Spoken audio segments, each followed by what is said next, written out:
Bonjour et bienvenue pour l'essai de la KTM Freeride ISM. Alors cette supermotard partage avec la Cross et l'Enduro de très nombreux éléments dont le moteur, la batterie, les suspensions et le cadre, donc quasiment tout. Le cadre est périmétrique en aluminium et en acier sur la partie haute. La partie basse n'est composée que d'aluminium, elle se place devant la batterie et sous le moteur comme un sabot. Le joli bras oscillant est lui aussi en aluminium. La boucle arrière est quant à elle en plastique pour un gain de poids, du coup il n'y a qu'une seule place. L'amortisseur PDS se règle en tout point comme la fourche inversée.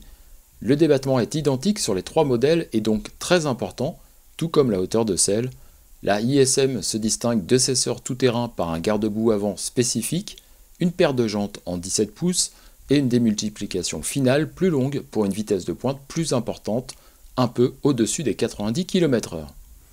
Tout en bas se trouve le moteur électrique à refroidissement liquide, couplé à une boîte automatique.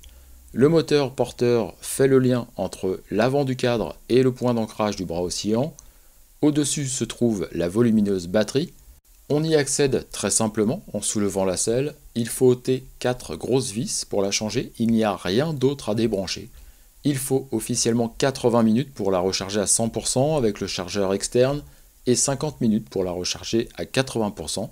Sur une prise standard. Pour la mise en route, on serre le frein et appuie sur le bouton de démarreur. Le vert indique le niveau de charge. 1, 2 et 3 sont les modes de conduite qu'on peut sélectionner, mais uniquement à l'arrêt.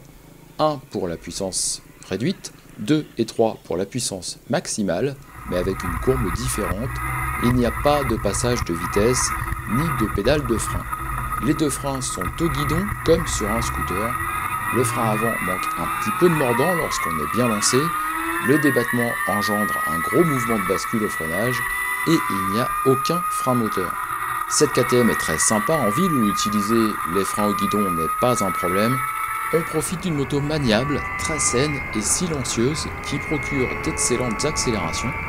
On regrette malgré tout l'inconfort total de la selle après quelques kilomètres seulement, le tableau de bord qui est peu lisible et surtout les indications de la charge de la batterie qui sont placées bien trop bas.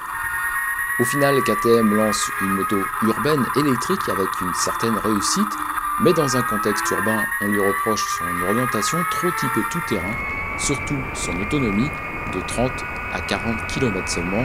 Il est impossible de la recharger à destination puisque le chargeur n'est pas intégré.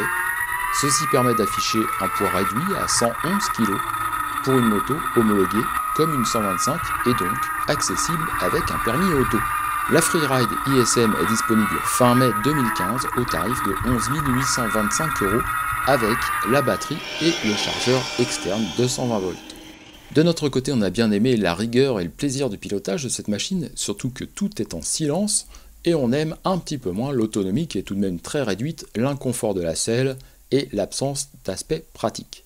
On termine avec la fiche technique de la KTM Freeride ISM, où on relève une chose, c'est son poids qui est très faible pour une machine électrique, mais le chargeur n'est pas intégré. Voilà, c'est fini pour l'essai de cette KTM ISM. Bonne route à tous et à bientôt.